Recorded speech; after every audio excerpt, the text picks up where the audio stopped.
Hello दोस्तों, क्या हाल चाल। आई होप आप सब लोग मस्त होंगे। मैं एक बार फिर से आप सभी का अपने online learning platform next rank में बेटा स्वागत करता हूं। हम लोग बात कर रहे थे बेटा सीक्वेंस सीरीज की। जो पिछली क्लास में हमने देखा था, सीक्वेंस जब स्टार्ट किया था तो सीक्वेंस से हमने एक मोस्ट इंपॉर्टेंट टॉपिक आपको बताया था कि कन्वर्जेंट ऑफ ए सीक्वेंस क्या होता है, limit point of A sequence क्या होता है। ठीक है, मतलब आपको इतना पता चल चुका सर पिछली क्लास से। अगर आप देखोगे जाके बेटा तो लिमिट क्या होता है, लिमिट पॉइंट ऑफ सीक्वेंस क्या होता है, ये क्लियर बता दिया हमने। ठीक है, और साथ में ये बताया था कि किसी भी सीक्वेंस की लिमिट क्या होती है, लिमिट ऑफ ए सीक्वेंस क्या होती है। ध्यान देना बेटा, क्या बोला हमने कि हमने पिछले लेक्चर में आपको ये बता चुके हैं कि लिमिट ऑफ ए सीक्वेंस बता चुके हैं। ठीक बेटा, ये बता चुके हैं कि लिमिट ऑफ ए सीक्वेंस क्या होते हैं। बेटा इसी को लिमिट ऑफ सीक्वेंस मतलब किसी सीक्वेंस के पास अगर लिमिट होती थी या होती है तो उसी को बोलते हैं बेटा कैसा, कन्वर्जेंट सीक्वेंस। क्या बोलते हैं, कन्वर्जेंट सीक्वेंस, ये बोला था। ठीक है, इतनी बातें बेटा पिछले लेक्चर में हो चुकी थी। ठीक है, आपने डिफिनेशन देखा था कि सर डिफिनेशन लिखा होता है इसका an माइनस का l लिखा होता है, लेस देन एप्सिलॉन लिखा होता है for all n greater than equal to m, जहां m हमारा पॉजिटिव इंटीजर होता है और एप्सिलॉन क्या होता है बेटा, एक क्वांटिटी होती है greater than equal to zero, sorry greater than zero होती है। तो बेटा इसमें आपको हमने इसका कॉन्सेप्ट बताया था बेटा ये m और n का क्या मतलब है। तो जो भी बच्चा इसको नहीं देखा है बेटा एक बार पीछे जाके वीडियो जरूर देखना। अगर वो समझ गए तो बेटा अब आगे समझ लो सीक्वेंस में कोई दिक्कत होनी ही नहीं वाली है। बेटा देखो ध्यान से सुनो, आपको सीक्वेंस की डिफिनेशन में या कन्वर्जेंट सीक्वेंस की डिफिनेशन में या लिमिट ऑफ ए सीक्वेंस की डिफिनेशन में आपको दो चीजों को बहुत ध्यान देना, एप्सिलॉन क्या होता है और ये पॉजिटिव इंटीजर m, इन दोनों की बातें को हमने पीछे लेक्चर में बेटा समझा चुके हैं। ठीक है, तो सबसे पहले बेटा आज डिफिनेशन लिखते हैं। सबसे पहला काम क्या है, limit of A sequence, limit of A sequence, limit of A sequence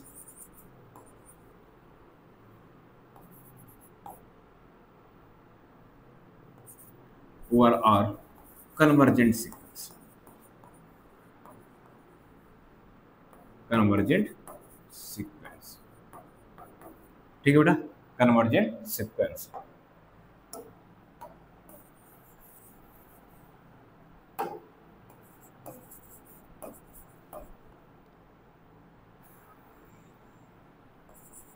convergent sequence. ठीक बेटा, ये बात करते हैं लिमिट ऑफ ए सीक्वेंस या कन्वर्जेंट सीक्वेंस क्या होता था। बेटा हमने पढ़ा है, ध्यान सुनना, अ रियल नंबर l, बेटा डिफिनेशन क्या लिखा था, ध्यान सुनना, a real number l, a real number l is said to be limit of sequence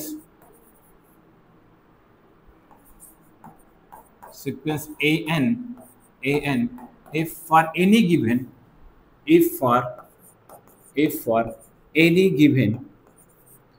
given epsilon greater than 0 there exists a positive integer m, positive integer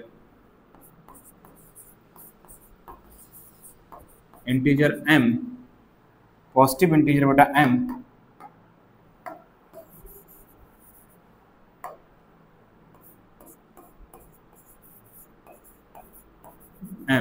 such that क्या हो जाएगा बेटा, ये कंडीशन फॉलो होनी चाहिए, mod of an minus का l less than epsilon for all n greater than equal to m। ठीक है, ध्यान देना बेटा, या इसी को ऐसे लिखते हैं बेटा कि limit n tends to infinity an equal to बेटा l। ये चीजें भी आपको लिखने को अगर ऐसा मिलता है किसी भी सीक्वेंस पे limit n tends to infinity लगाने पे एक नंबर l मिल जाता है बेटा, क्या मिलता है, एक नंबर l मिल जाता है, तो उसी l को बोलते हैं लिमिट, बोलते हैं लिमिट ऑफ ए सीक्वेंस। और किसी भी सीक्वेंस के पास बेटा अगर लिमिट होती है उसी को बोलते हैं वो सीक्वेंस कैसा है, कन्वर्जेंट सीक्वेंस है। ठीक है, नोट बेटा ध्यान देने वाली बात यहाँ पे नोट क्या है, m डिपेंड, नोट यहाँ पे आपको क्या ध्यान देना है बेटा, यहाँ पे नोट क्या ध्यान देना है कि m डिपेंड्स ऑन एप्सिलॉन, मतलब एप्सिलॉन की वैल्यू आप चेंज करते रहोगे, m की वैल्यू बेटा चेंज होती रहेगी। पिछले लेक्चर में इसको भी अच्छे से हमने बता दिया बेटा। ये सिंपल सा थी कि आपको लिमिट ऑफ ए सीक्वेंस की डिफिनेशन क्या होती है या कन्वर्जेंट सीक्वेंस क्या होता है बेटा। तो सिंपल बात आपको याद रखना है, कोई भी सीक्वेंस कन्वर्जेंट कब होगा, जब उसके पास बेटा लिमिट होगी। ध्यान देना, लिमिट बोल रहे हैं ना कि लिमिट पॉइंट। लिमिट और लिमिट पॉइंट में बहुत डिफरेंट होता है बेटा, ठीक है, ये बात क्लियर आपको करना है। दूसरी बात बेटा ध्यान सुनना आप क्या कि अभी फिर 2-3 थ्योरम करने वाले हैं, ठीक है। जैसे अभी आपको जब पीछे हमने पढ़ा है तो आपको एक चीज दिखाया था, कोई भी सीक्वेंस था, ठीक है, तो उसके पास यूनिक लिमिट मिलती है। लिमिट क्या मिलती है बेटा, यूनिक मिलती है, लेकिन लिमिट पॉइंट 1 से ज्यादा मिल जाती है। ध्यान सुनना, क्या बोल रहे हैं हम, किसी भी सीक्वेंस के लिए लिमिट पॉइंट 1 से ज्यादा हो सकता है, ठीक है, लेकिन लिमिट जो होती है वो यूनिक होती है। या अदर वर्ड में बोले, अगर किसी सीक्वेंस के पास अगर यूनिक लिमिट पॉइंट है, अगर किसी सीक्वेंस के पास यूनिक लिमिट पॉइंट है तो वही लिमिट ऑफ ए सीक्वेंस हो जाता है। लेकिन 1 से ज्यादा लिमिट पॉइंट होता है तो लिमिट उस सीक्वेंस के पास नहीं होता है बेटा। ये पिछले लेक्चर में आपने देख लिया था। तो जो सबसे पहला मोस्ट इंपोर्टेंट थ्योरम बेटा आज करने वाले हैं, ध्यान देना, जो थ्योरम हमारा क्या है, थ्योरम क्या बोला है, the limit of A sequence is unique. Theorem क्या बोला है, और बेटा थ्योरम करते हैं हम लोग।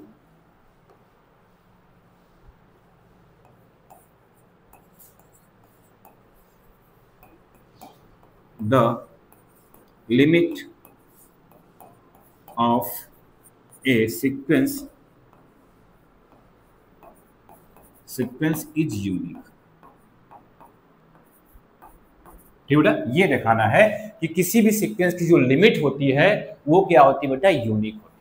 ठीक, ये हमें प्रूफ करना है, यही थ्योरम है बेटा। ध्यान देना बेटा, ये इंपॉर्टेंट थ्योरम है, इसको आप नोट कर लेना अच्छे से, और अभी हम इसका प्रूफ कराते हैं। ठीक बेटा, अब ध्यान से सुनना बेटा, जब भी आपको कभी किसी थ्योरम में यूनिकनेस की बात करेगा, जब भी आपको किसी थ्योरम में यूनिकनेस की बात करेगा तो आप क्या बोल रहे ना कि उसके पास 2 चीजें हैं। जैसे इस सीक्वेंस के पास बोला है कि unique, the limit of A sequence is unique. मान लो बेटा हमारे पास एक सीक्वेंस an है, ऐसा मानेंगे एक सीक्वेंस an है, ठीक है, क्या है बेटा, an है, और इसके पास लिमिट जो है वो 2 है, l और l डैश मान लेंगे। यहाँ पे क्या बोला है, the limit of A sequence is unique है, मतलब उसके पास एक ही लिमिट होगी, लेकिन हम उल्टा मान के चलेंगे, एक सीक्वेंस है हमारे पास an और उसके पास बेटा 2 लिमिट है, एक l है और ये l डैश है। बेटा अगर यूनिक होती तो ये दोनों इक्वल होने चाहिए, लेकिन हम मान लेंगे ये यूनिक नहीं है, मतलब l not equal to l dash है, l not equal to l dash, ऐसा मान के चलेंगे बेटा इस सीक्वेंस के लिए। ठीक, दूसरी चीज, अब मुझे बताओ, अगर 2 चीजें आपके पास है, कोई भी 2 नंबर है वो आपस में इक्वल नहीं है बेटा, कोई भी 2 नंबर, जैसे मान लो आपके पास 2 है और 3 है, ये आपस में इक्वल नहीं है, क्या है, इक्वल नहीं है। अगर आप 2 और 3 को माइनस करोगे और इसमें मॉड लगा दो, 2 3 एक नंबर, 2 नंबर है बेटा, ये आपस में इक्वल नहीं है क्योंकि 2 छोटा होता है 3 से, इनको माइनस हो बेटा करो -1, लेकिन सर उसमें मॉड लगा, मॉड क्या बोलता है, किसी भी नेगेटिव नंबर को पॉजिटिव कर देता है, मतलब बेटा जो वैल्यू आएगी 1 मतलब ग्रेटर देन 0।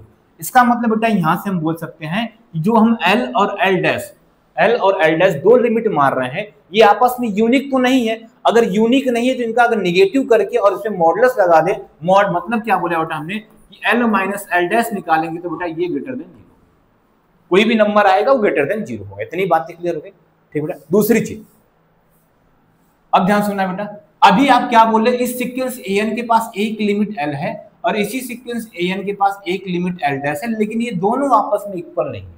यही बोला ना, इस सीक्वेंस an के पास एक लिमिट l है और एक लिमिट क्या है, l डैश है, लेकिन दोनों आपस में इक्वल नहीं है। इसका मतलब बेटा अभी जस्ट पीछे आपने डेफिनेशन लिखा कि किसी भी सीक्वेंस के पास अगर लिमिट l होती है, अगर इस सीक्वेंस के पास लिमिट l है तो ये कंडीशन सेटिस्फाइड हो रही है। इसका मतलब बेटा क्या कि अगर इस सीक्वेंस के पास an के पास l लिमिट है तो आपके पास क्या होना चाहिए, an माइनस का l लेस देन क्या होना चाहिए बेटा, एप्सिलॉन होना चाहिए for all n greater than equal to बेटा कुछ पॉजिटिव इंटीजर मान लेते हैं m1। सेम बेटा अगर an के पास an की लिमिट l डैश होगी तो उसके करस्पॉन्डिंग क्या बोलेंगे हम, an माइनस का l डैश करेंगे और लेस देन एप्सिलॉन करेंगे for all n greater than equal to बेटा m2 कर देंगे, कोई भी पॉजिटिव इंटीजर होगा। इतनी चीजें हम मान के चलने वाले, तो क्या इतनी चीजें आपको क्लियर है, तुम आगे थ्योरम को प्रूफ करें। ठीक है, क्या कि अगर किसी सर सीक्वेंस के पास अगर 2 लिमिट मार रहे हैं, ध्यान सुनना फिर से बोल रहे हैं, अगर उस सीक्वेंस के पास हम 2 लिमिट मार रहे हैं, एक लिमिट l है और वो l डैश है, बेटा उनका माइनस करने पे, मॉडुलस लगाने पे हमेशा ग्रेटर देन 0 होगा, पहली बात। दूसरी बात कि अगर सर आप उस सीक्वेंस की लिमिट l बोलोगे उस सीक्वेंस की लिमिट एल बोलोगे उसके पास ये प्रॉपर्टी होगी, और अगर उस सीक्वेंस की लिमिट एल डैश बोलोगे उसके पास ये प्रॉपर्टी हो जाएगी बाय डेफिनेशन से लिमिट ऑफ सीक्वेंस। इतना होगा बेटा। तो चलो थ्योरम को प्रूफ किया जाए बेटा, सिंपल सा प्रूफ किया जाए बेटा थ्योरम को, ठीक है। चलो प्रूफ करते हैं बेटा, प्रूफ। चलो बेटा हम मानते हैं लेट, ना सुनना, मानते क्या है, लेट सीक्वेंस ए एन, ध्यान सुनो, let sequence a n converges to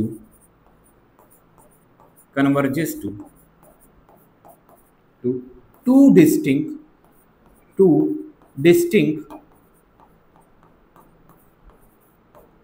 limit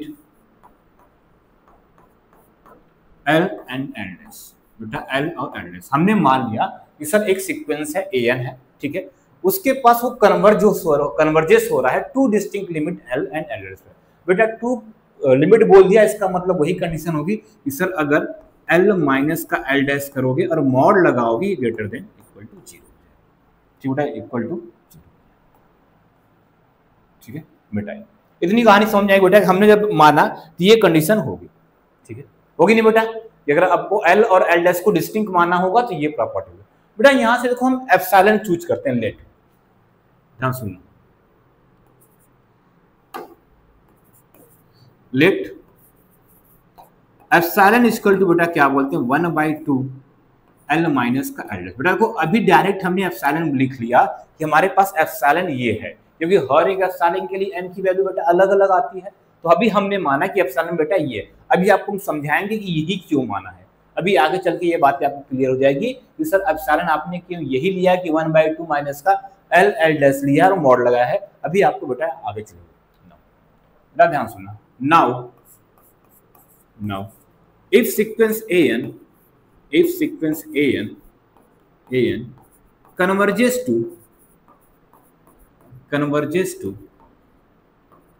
to limit L, हम बोल रहे हैं कि अगर वो sequence an converges to limit L होगा, तो क्या होगा, तो डेफिनेशन क्या होगी बेटा, हमने बोला कि वो सीक्वेंस an जो हमारा है कन्वर्जेस टू लिमिट L होगा, तो क्या होगा बेटा, this implies that there exists a positive integer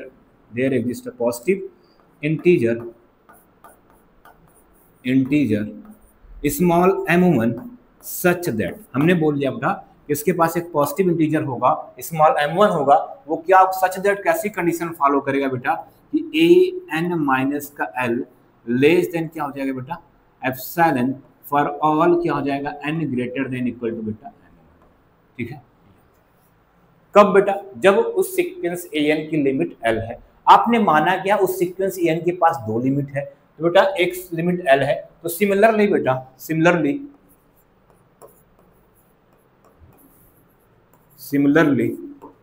if sequence an converges to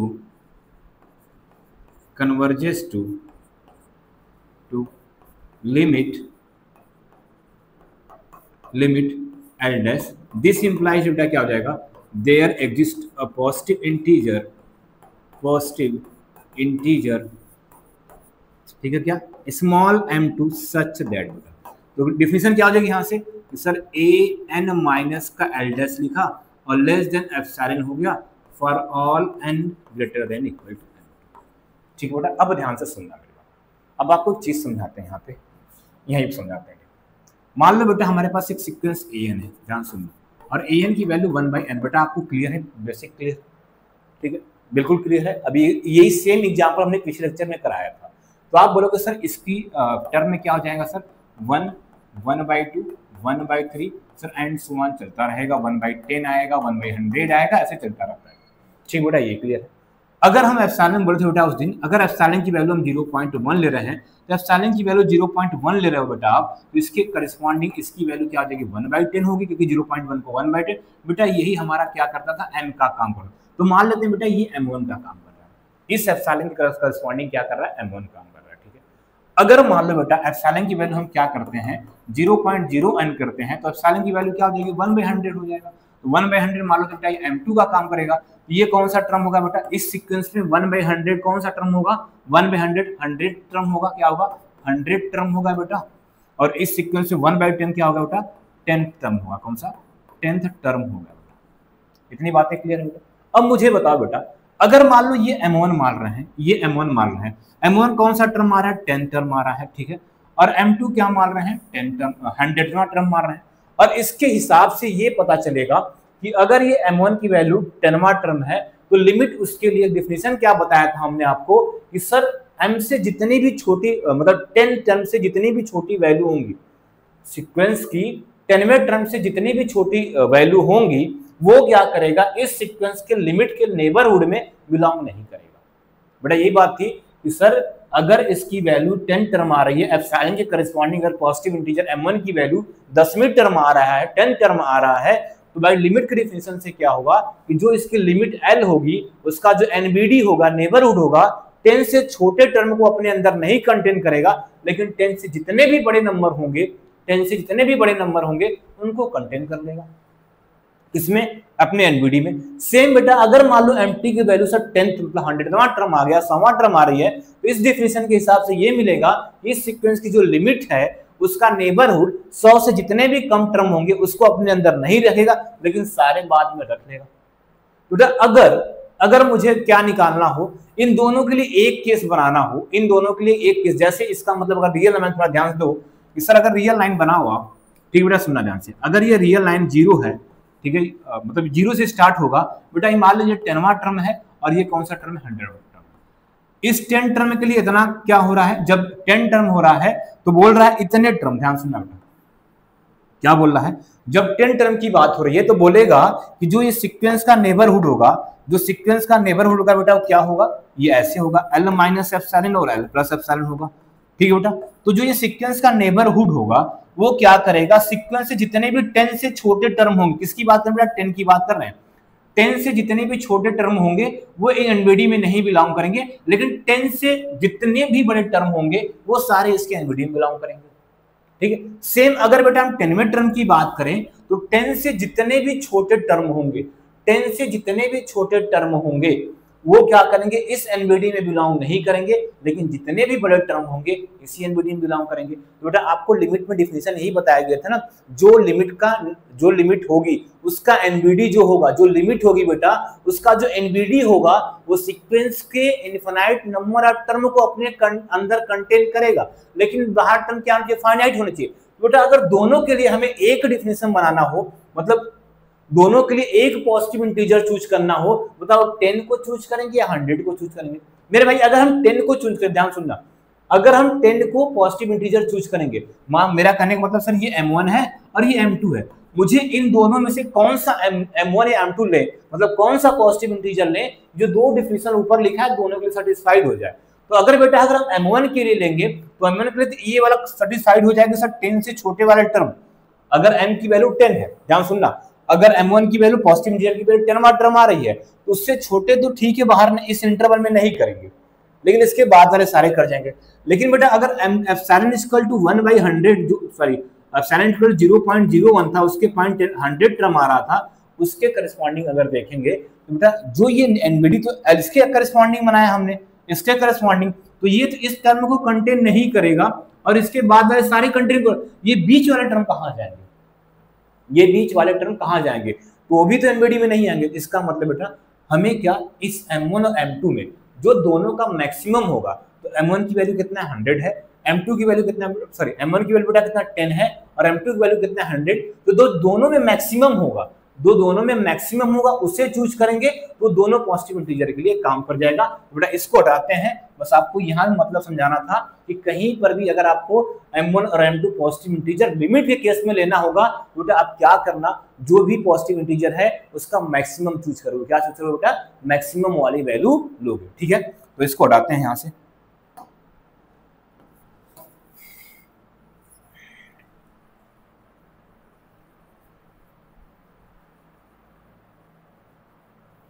ठीक है बेटा आ जाते हैं बेटा ये ठीक चलो नाउ टेक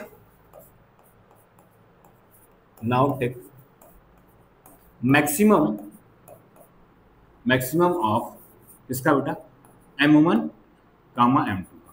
बेटा now take maximum of M1 और M2 का, ठीक है।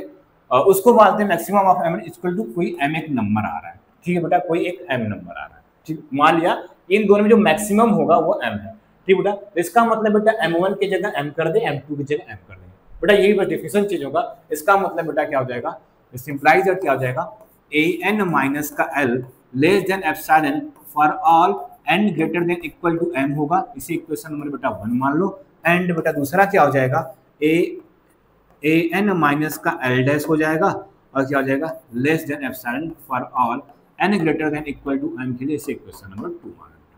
छोटा इतना कर लिया बेटा। अब नाउ ध्यान सुनो, नाउ हमें क्या करें बेटा, l माइनस l डैश को लिखने जा रहे हैं। क्या L माइनस एल डैश को, तो बताओ क्या कर सकते हो बेटा, इसको लिखने के लिए क्या करोगे।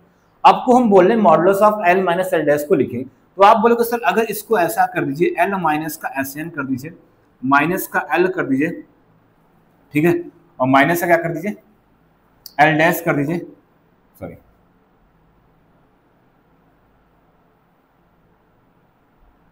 ऐसे करते हैं।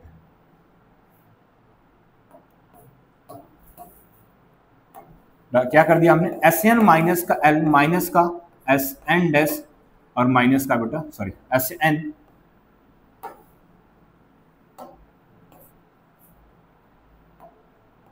SN और माइनस का बेटा क्या जाएगा, L डैश हो जाएगा, ठीक है।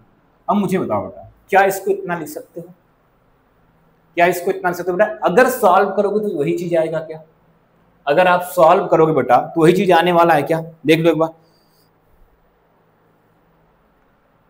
ठीक है। इसमें माइनस ब्रैकेट में कॉमन का अब सही होगा, ठीक है बेटा। देखो सॉल्व करो, क्या वही चीज आने वाला है क्या, अगर इसको सॉल्व कर देंगे हम तो क्या वही चीज आने वाला है क्या। ऐसे एक मिनट इसको ऐसे करते हैं, SN माइनस का L डैश करते हैं बेटा, फिर माइनस का SN और माइनस का L करते हैं। अब बेटा इसको सॉल्व करो, बताओ इतना आएगा, क्योंकि जो इधर सॉल्व कर रहे हैं क्या लिखा है, देखो ध्यान से, SN लिखा, माइनस का L डैश लिखा, माइनस मल्टीप्लाई करो, माइनस का SN हो जाएगा और ये प्लस का L, बेटा SN से S कर गया, बचा क्या, ये L माइनस का L डैश। तो इस L माइनस L डैश को बेटा इतना लिख सकते हैं। दूसरी बात आपको पढ़े हो बेटा क्या, कि अगर a प्लस बी मॉड में रहता है तो उसको लेस देन इक्वल टू हम a मॉड प्लस बी लिखते हैं, और सेम कंडीशन बेटा माइनस के भी केस में होता है। बेटा माइनस है तो इसका मतलब क्या कर सकते हैं, देखो ध्यान से, इसको लिख देंगे लेस देन क्या, SN माइनस का L डैश और प्लस का क्या कर दें बेटा, मॉड ऑफ SN माइनस का L। अब ध्यान से सुनना बेटा, SN माइनस का L dash, SN minus L dash की वैल्यू क्या है, देखो SN माइनस सॉरी AN करते हैं बेटा, इसको AN करते हैं, AN चल रहा था ना, AN कर दो, AN कर दो, क्या कर दो AN, क्योंकि हम सीक्वेंस का बेटा ध्यान सुना, एक चीज कंफ्यूजन यहाँ तक क्या, आप कहीं बुक में पढ़ोगे तो सीक्वेंस को AN भी लिखा रहेगा और सीक्वेंस को SN भी लिखा रहेगा। बेटा हम AN मान के चल रहे हैं, अगर आप SN लिखोगे तो कोई दिक्कत आपको नहीं होगा, ठीक है, इस बात को ध्यान देना। अब बेटा ध्यान सुनो, अब AN माइनस L डैश की वैल्यू ध्यान सुनना, AN माइनस L डैश की वैल्यू क्या, लेस देन एप्सिलॉन। यहाँ पे क्या लिखा है, देखो लेस देन इक्वल लिखा है, लेकिन यहाँ पे क्या है, लेस देन एप्सिलॉन, मतलब ये क्या जाएगा, लेस देन एप्सिलॉन, ये भी क्या हो जाएगा बेटा, एप्सिलॉन हो जाएगा, और एप्सिलॉन कितना हो जाएगा, 2 एप्सिलॉन हो जाएगा। और बेटा एप्सिलॉन की वैल्यू क्या माना था, एप्सिलॉन की वैल्यू हमने माना था 1/2 L माइनस का L डैश माना था, क्या माना था, 1/2 क्या हो जाएगा बेटा, यहाँ से 1/2 माना था, सॉरी क्या हो जाएगा बेटा, इसके इक्वल टू 2, और एप्सिलॉन की वैल्यू कितना थी, 1/2 L माइनस का बेटा L डैश माना था। बेटा देखो 2 से 2 कर था, ये कौन सा साइन चल रहा है, लेस देन साइन चल रहा है, कौन सा बेटा, लेस देन साइन चल रहा है। इसका मतलब आपको क्या मिला कि L माइनस L डैश क्या less than L minus L dash हो सकता है क्या, बेटा ये मिल गया, हमें ये मिल गया कि L माइनस L डैश का जो मॉडुलस होता है बेटा वो लेस देन किससे हो गया, L माइनस L डैश। क्या ऐसा पॉसिबल है, कोई खुद का नंबर क्या बेटा 2 खुद से कभी छोटा हो सकता है क्या, कोई 2 खुद से कभी छोटा हो सकता है क्या, मतलब बेटा क्या हो गया, दिस इज रॉन्ग, ये क्या हो गया, this is wrong, this is wrong, ये गलत है, ऐसा नहीं होगा। तो बेटा क्या मान के चले थे हम लोग, हम तो मान के चले थे कि L और L डैश आपस में इक्वल नहीं है। तो अगर ध्यान सुनना क्या माने थे हम लोग यहाँ से कि L और L डैश आपस में इक्वल नहीं है, L और L डैश आपस में इक्वल नहीं है, तो जो हमने इस केस पे चले हम लोग, तो हम लोग को रॉन्ग मिल गया। इसका मतलब इसका उल्टा क्या होगा कि सर L और L डैश आपस में क्या होना चाहिए, इक्वल होना चाहिए। इसका मतलब क्या हो गया बेटा यहाँ से, this implies that L equal to L dash, बेटा क्या होता है L equal to L dash. इसका मतलब दोनों लिमिट क्या है बेटा, इक्वल है। अगर दोनों लिमिट इक्वल है तो वो क्या हो गई, यूनिक हो गई। इसका मतलब क्या हो गया बेटा, limit of sequence is unique. क्या होता है बेटा, यूनिक। यही आपको इस थ्योरम में बेटा प्रूफ करना था। बस बेटा ध्यान देना, आपको सारी डिफिनीशन में चीजें की गई हैं, बस आपको ये m मैक्सिमम कहां से है बेटा ये ध्यान देना है। वो m मैक्सिमम आपने क्यों लिया उसके लिए पीछे बेटा बताया था हमने, इसको ध्यान देना। बस इस m को नहीं ले आएगा तो देख लो, जैसे इसमें लिखा लिख लो, लेकिन बेटा समझ जाओगे तो ज्यादा बेटर रहेगा कि वो m आया मैक्सिमम किसको कैसे चूज करते हैं। तो ध्यान देना बेटा, मैक्सिमम उसी को चूज करते हैं जो दोनों कंडीशन को सेटिस्फाइड करेगा। जैसे इसमें हमने मैक्सिमम m वो लिया जो m1 को भी सेटिस्फाइड कर दे और m2 को भी सेटिस्फाइड कर दे, ठीक। वही पॉजिटिव इंटीजर हमने m लिया है, ठीक। तो ये बेटा होता है थ्योरम कंप्लीट। ध्यान से देख लो, अगला थ्योरम की बात करते हैं बेटा। अगला थ्योरम क्या है बेटा, क्या बोला है, every convergent sequence is bounded. ध्यान सुनना, अगला थ्योरम क्या है बेटा, every convergent sequence is bounded.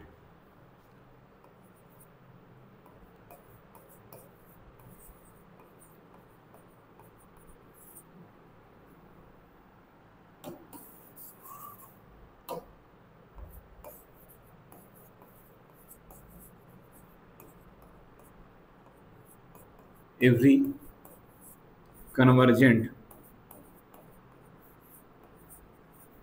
sequence is bounded. Sequence is bounded. ठीक है, ये पढ़ना हमें कि कोई भी कन्वर्जेंट सीक्वेंस होगी वो क्या होती है बेटा, बाउंडेड होती है। ये हमें प्रूफ करना है, इसी को बेटा प्रूफ करना है, ठीक है। चलो प्रूफ करते हैं बेटा। प्रूफ बेटा क्या बोला है, let an is a convergent sequence. मान लिया कि हमारे पास एक सीक्वेंस an है, कैसी है, कन्वर्जेंट है। Let an is a convergent sequence, is convergent sequence. मेरे भाई एक बात बताओ, अगर हमने इसको कन्वर्जेंट बोल दिया तो कन्वर्जेंट की डिफिनेशन सेटिस्फाइड करेगा। अगर हमने इसको क्या बोल दिया बेटा, कन्वर्जेंट सीक्वेंस हो, तो क्या करेगा ये, कन्वर्जेंट सीक्वेंस की डिफिनेशन को सेटिस्फाइड करेगा। तो अगर convergent sequence, let an is a convergent sequence, ठीक है, हमने मान लिया कन्वर्जेंट सीक्वेंस, तो क्या डिफिनेशन क्या बेटा इसका, यहाँ से an माइनस का l क्या हो जाएगा, लेस देन एप्सिलॉन हो जाएगा, होगा। l नंबर पे कन्वर्जेंस हो रही है। अब for all n greater than equal to m, ठीक है बेटा। ये ध्यान सुनो, इफ वी टेक एक बात बताओ, एप्सिलॉन तो हम खुद से चूज करते हैं ना, एप्सिलॉन खुद से चूज करते हैं, और एप्सिलॉन चूज करने के बाद m की वैल्यू खुद बदलती रहती है। अगर एप्सिलॉन की वैल्यू चेंज तो m की वैल्यू बदल जाती है, लेकिन एप्सिलॉन खुद से लेते हैं हम लोग। तो if we take epsilon equal to बेटा 1, ध्यान सुनो, if we take epsilon equal to 1, तो जैसे एप्सिलॉन इक्वल टू 1 रखा तो बेटा ये डिफिनेशन क्या हो जाएगी, an माइनस का l लेस देन एप्सिलॉन हो जाएगा, 1 हो जाएगा। बेटा आपको एक बात बताया हमने कि बेटा मॉड में कोई भी चीज रहता है an माइनस का अगर l लेस देन आपको 1 लिखा है तो एक बार ये प्लस होगा, an माइनस का l मतलब प्लस माइनस दोनों होगा बेटा। यहाँ से क्या हो जाएगा, प्लस माइनस का आपको देगा, प्लस माइनस का